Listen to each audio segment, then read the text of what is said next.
Bom dia, meus amores. Hoje nós temos as cidades do ouro, que diz assim: chamamos de mineração a prática de extração de substâncias minerais do solo ou das rochas. As substâncias minerais podem ser petróleo, ferro, ouro, prata, pedras preciosas e outros. A mineração pode ocorrer subterrâneo ou na superfície, o caso de pedreiras, tá? E encontrando ouro. Aqui está falando que no final do século XVII, várias minas de ouros foram descobertas na região onde hoje é o estado de Minas Gerais. Então, quando foi descoberto no interior da colônia esse ouro, veio um grande número de pessoas para lá. Aí aumentou muito a população desse local. E além do ouro que tinha lá em Minas, foi encontrado também diamantes nessas regiões. Por isso tornou-se a colônia mais importante, no caso Minas Gerais. As novas vilas que nós temos hoje é a Ribeirão do Carmo, que é conhecida como Mariana, tem o Sabará, São João del Rei, Vila Rica. E hoje, que nós conhecemos como Ouro Preto. Tá? E também temos o Arraial do Tijucano, que hoje é conhecido como Diamantina, e São José del Rei, hoje é conhecido como Tiradentes. Isso foi onde foi formando as novas vilas. Tá? Com isso, teve muitas moradias, prédios públicos, igrejas, conventos, tiveram que ser construídos, porque começou a aumentar, né, o número de pessoas muito grande. Então, o comércio, de comida, roupas, ferramentas, todo tipo de produtos que eram necessários, cresceu muito. Só que os moradores, eles estavam tão interessados em encontrar ouro que não havia disponibilidade de produtos com vendedores próximos. Então, sendo assim, eles compravam artigos de primeira necessidade em locais mais distantes. E esses produtos eram transportados por comerciantes chamados de tropeiros.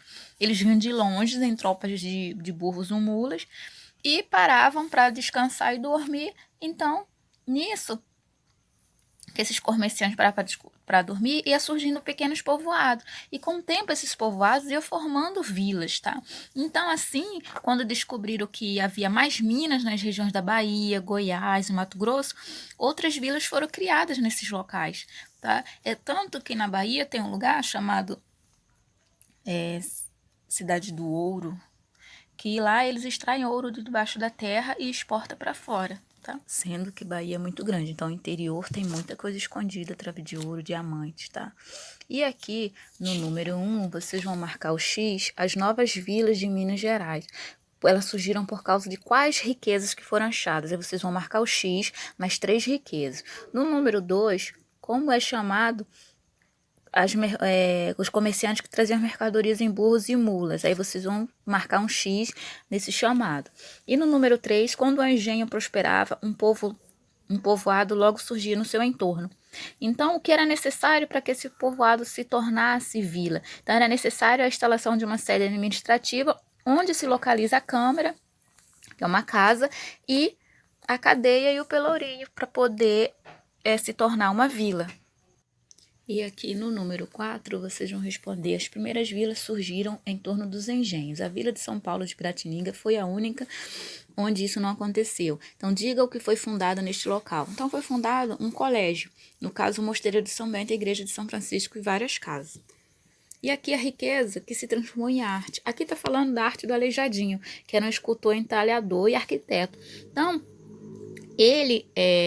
as vilas atraiu muitos profissionais e artistas. Então, construía lindas igrejas. Ele participou de várias artes, né? Era um profissional muito bom. Então, era um escultor que acabou trabalhando na maioria desses casarões, das igrejas. Então, o que acontece? Em Minas Gerais tem muitos pontos históricos e muitas coisas produzidas pelo escultor Aleijadinho, que era arquiteto, tá? E aqui aqui nós temos as cidades hoje. As cidades hoje, o governo levava para Portugal boa parte de ouro e das pedras preciosas. Então, tudo que tinha aqui no Brasil, tudo que eles tiravam daqui, eles levavam para lá, para Portugal. Então, na verdade, o Brasil era para ser muito rico, mas ele não é rico devido à exploração, que era retirada tudo daqui e levava para fora. Então, as ruas, as calçadas, as pedras, os casarões e o público, né, vivem mais de turismo. Então, aqui, ó, culinária típica da cozinha colonial, antigo chafariz, tudo é histórico. Então, quando vão para as pessoas que querem conhecer, utilizam um guia turístico que conta a história inteira. Para onde era levada as riquezas retiradas das minas? Aí vocês vão marcar um X para onde era levado. Aleijadinho ficou famoso. Então, quais eram as especialidades atribuídas a esse artista? Aleijadinho ficou famoso não só por suas lindas esculturas e pela quantidade de obras produzidas, mas também por sua doença. Muitas dessas belas obras foram concluídas com as ferramentas amarradas, pois ele não conseguia segurá-las. Então, o que acontece? Por isso o apelido dele é Aleijadinho, por causa das mãos, né, que ele não segurava. Então, tinha que ser as ferramentas amarradas. Hoje, a gente de todo mundo visita esses lugares para vê-las. Quais eram essas especialidades atribuídas a esse artista? Então, no caso, tudo dele que ele produziu, que deixou concluído, virou o quê? Turismo para o povo, né? No número 7, além de Minas Gerais, quais foram os outros estados do Brasil em que encontraram minas de ouro e pedras preciosas? Foi o quê? Bahia, Goiás e Mato Grosso, como está dizendo lá no texto. No número 8, está dizendo, para impedir que os outros povos explorassem o Brasil, os portugueses resolveram colonizar a nova terra, porque os povoados ficavam sempre perto do litoral. Lembre-se que Portugal ficava do outro lado do oceano. Então, era por aqui o carregamento chegasse com mais facilidade até os navios e de lá fosse para a Europa. Então, eles construíram um porto perto para que ficasse mais fácil o carregamento e fosse levado para os navios e os navios saíssem mais rápido. E para onde foram levadas a maior parte das riquezas extraídas em Minas Gerais? Tudo que era retirado não só de Minas, mas do Brasil inteiro era levado para Portugal.